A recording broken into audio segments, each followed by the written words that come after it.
Is this you? Well, when you do that for long enough, you start to get this muscle imbalance. And if you're one of my patients, I've gone through this with you already. I'm mainly going to be showing you how do we counteract this muscle imbalance with stretches, strengthening, and mobilization at home. And for the stretching and opening exercises, first one we're going to be doing is these traps. I think the best way to get into this one is to really sink the head into your arm. If we're stretching the right hand side, into the left arm.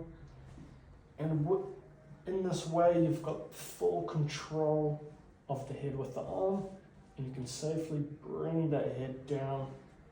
A good cue is you want to be trying to smell that armpit as you come across and over. You should be able to feel the stretch up into the top, down to the shoulder blade, spreading that shoulder and the head away from each other. That's going to be the best way. Obviously, do it both sides. If you want to stretch the left side, head into the right side, bring that open. Trying to stretch these tight pecs, open this up.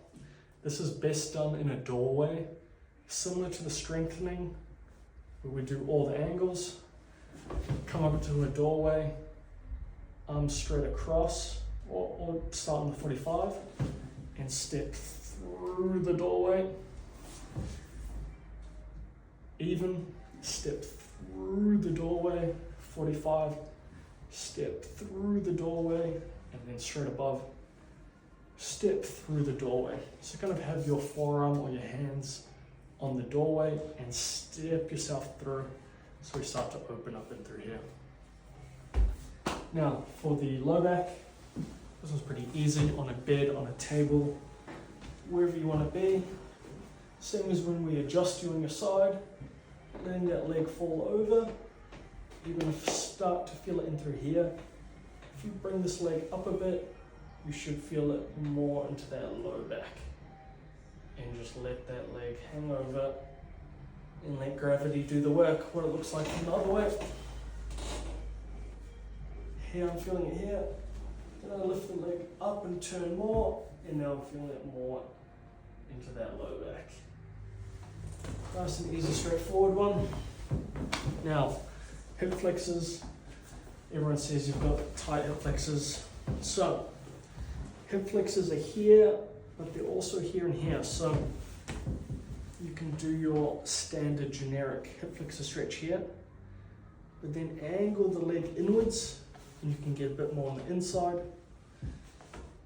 Angle the leg outwards, and you can get a bit more on that outside.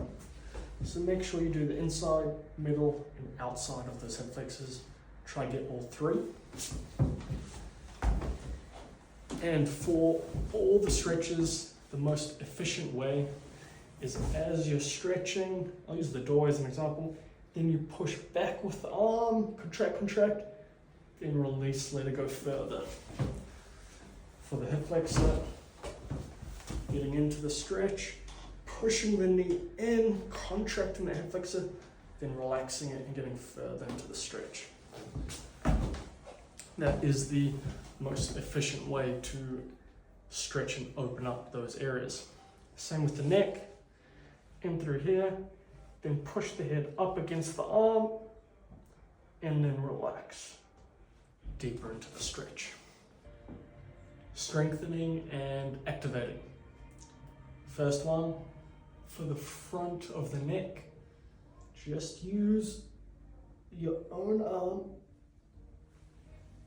as resistance. So you can use one arm or both. Using the arm as resistance, curling the neck forward, and then letting the arm win, letting it curl back, and then letting the head win and coming forward. That's my personal favorite way. Another variation is on your back. Tuck that chin and curl up. So in the first variation, your arm is the resistance. Second variation, gravity is your resistance. So that's the front of neck. Between the shoulder blades, what you want to do is down on 45 degrees, bring the arms back as far as you can. And keep squeezing the muscles back there, pulling those shoulders back in that angle. Then you want to reset halfway, squeezing those shoulders together, 45 degrees above, squeezing the shoulder blades down and back, and then squeezing the shoulder blades down and back. It's always nice to get that full range. As you get to the end of your range, really squeezing those muscles right between the shoulder blades so you can feel those shoulders coming in together in the middle. Now core, well, another variation of that one is, instead of doing it sitting, doing it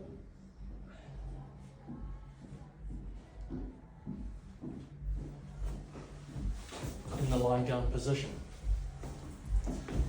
Now we're going to do some core activation exercising, the classic one you've all seen before. In this position, and then pushing out the arm and leg. You can also be like that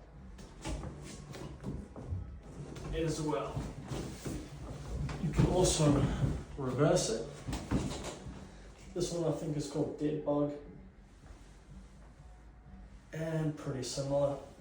Same concept. You can switch between how you do it as well. One you're down, one you're facing up. Then for the glutes, the easiest one is the classic glute bridge.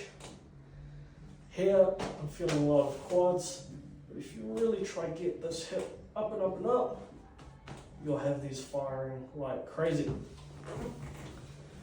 Those are the easiest and most accessible ways to activate and strengthen those zones of the body. Now for the standard mobility exercises, first one we're going to be doing is for the upper cervical. Pretty easy one. Jut the head fully forward and bring it back in. I call it the chicken pecs. Going to be pecking like a chicken. And that's going to help get a lot of mobility into that upper cervical region. Second one we're going to be doing is more for the thoracic. We've all seen this one before, you've probably all done it before. Threading that needle, hitting the light bulbs. That is going to be a great way to get some mobility into that thoracic spine. Now for the low back, if you can't comfortably get into the Asian squat and start getting that low back and pelvis mobile, then what you can also do is hold on to a table or a desk and use that as a counterweight to lean back into the stretch. This is a great place to be getting mobile into that low back and pelvis, as well as getting some hip flexibility in as well. Last but not least, ankles.